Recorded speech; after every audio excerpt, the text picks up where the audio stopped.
Huge thanks to LitRPG Reads and Paul Bello, fine fellow, for suggesting we do a deep dive on cloakers. This article brought back some crazy memories of my last D&D session. My players were in this dusty old tomb, and you know how it is. One of them just casually reaches for this cloak hanging on the wall, thinking it's just some loot or maybe a magic item or something. And that's exactly what makes cloakers so terrifying. They just turn the ordinary into something absolutely heart-stopping. Yeah, I described it as a normal cloak, maybe a little dusty and worn. The player rolled to investigate it, but the roll wasn't high enough to notice anything weird. But when they went to actually touch it... Oh, that's when the nightmare begins. The article describes them as living nightmares sown from darkness. And I think that's a perfect description. It really is. Put yourself in their shoes. You're in a dark, cramped tomb. Their senses are already on high alert. You reach for what you think is just some old fabric, and suddenly it springs to life. This horrifying, bat-like creature with glowing eyes and a mouthful of teeth. It's the kind of encounter that sticks with you, long after the game is over. Totally. And it works on so many levels. I mean, there's that sudden shift from something familiar to something totally monstrous. But it also taps into that primal fear, you know?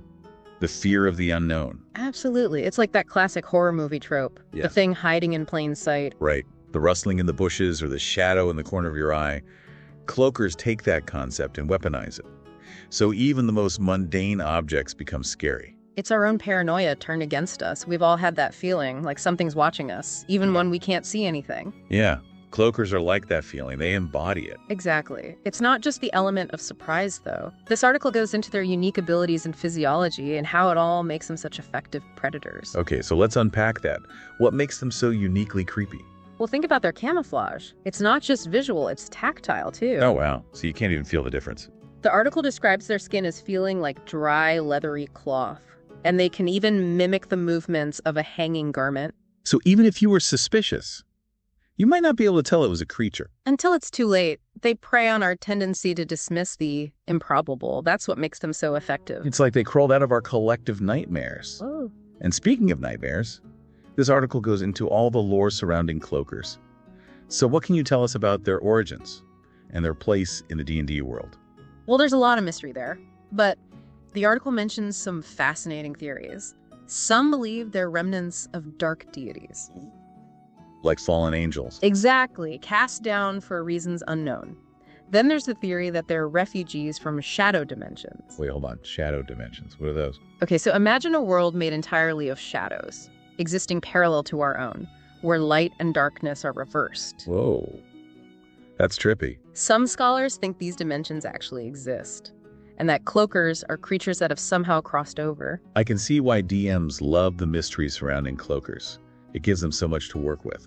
Absolutely, especially when weaving their own stories. And speaking of weaving stories, the article gives this really interesting table about cloakers' relationships with other creatures in the Underdark, like how they sometimes form alliances with mind flayers. It's a terrifying combo. Imagine a mind flayer using its psionic powers to control someone and lead them right into a cloaker's embrace. That's brutal.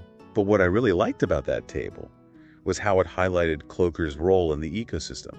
They're not just isolated predators, they're part of this complex web of relationships. Exactly. Sometimes allies and sometimes rivals. It's not just about them being scary monsters. It's about understanding how they interact with other creatures and how those interactions create opportunities for interesting stories. I couldn't agree more. Like the article mentioned that they're natural enemies of dark mantles. Both creatures lurk in the darkness. But they have different hunting styles and territories. That makes me think about how DMs can bring these relationships to life in their campaigns. It's not just about throwing monsters at players, it's about understanding the dynamics and using that knowledge to create more engaging encounters. You're right. The article had an entire section on how to design memorable cloaker encounters.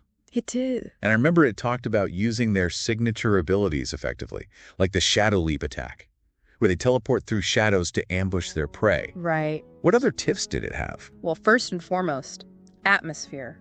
Darkness is your best friend when designing a cloaker encounter. Yeah, that makes sense. Confined spaces where sounds are amplified, like narrow corridors or caves. Exactly. Creates that sense of claustrophobia and unease. You know what else would be super unsettling in that situation? Their creepy moaning. Oh, for sure. It would amplify the tension. And think about how that moan would echo and distort in that kind of environment.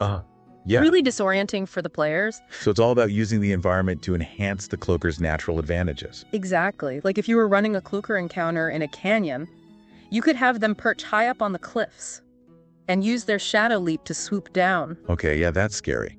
And you could even add in elements like mist or fog to make it even more atmospheric. Absolutely. It's about obscuring their movements. The article also mentioned using the terrain strategically too, right? Yeah, definitely.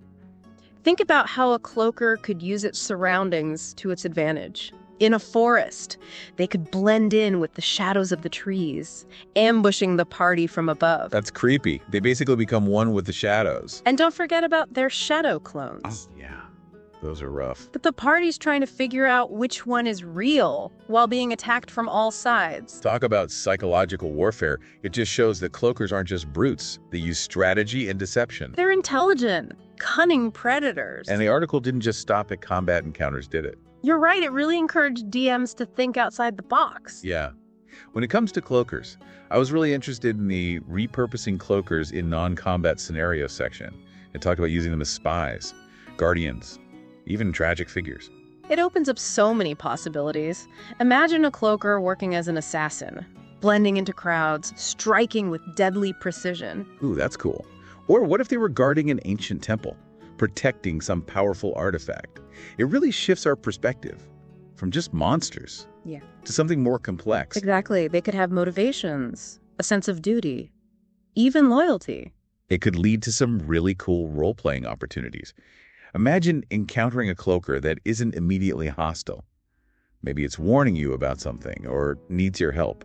It forces players to think differently and opens up the possibility for alliances, negotiations, maybe even friendship.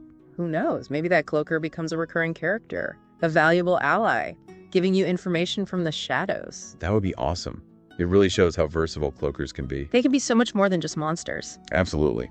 And let's not forget about the loot. Oh, yeah. The article mentions some really cool cloaker-themed treasures. Like the Cloak of Shadows, which lets the wearer blend in with shadows. Right. Just like a cloaker. It's like wielding a piece of darkness. I love how these items tie into the cloaker lore. What other cool loot did the article mention? Oh, there's this thing called the Moaning Oracle. It's this strange device that echoes the sounds of enemies, creating confusion and disarray.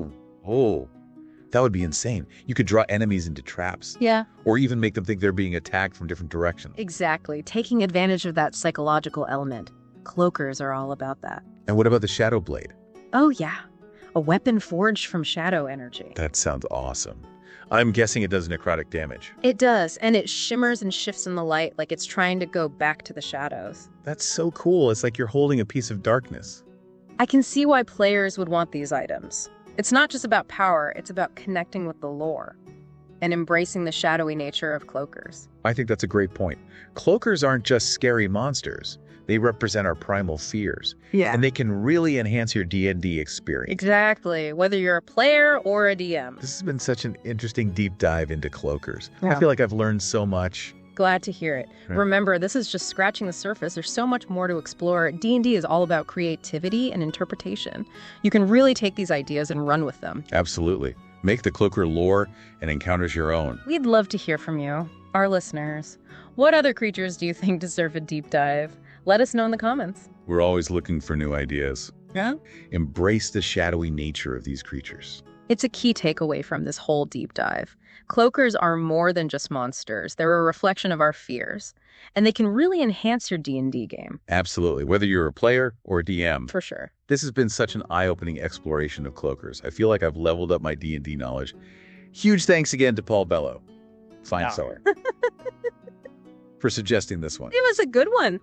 And may your adventures be filled with wonder and just a touch of terror.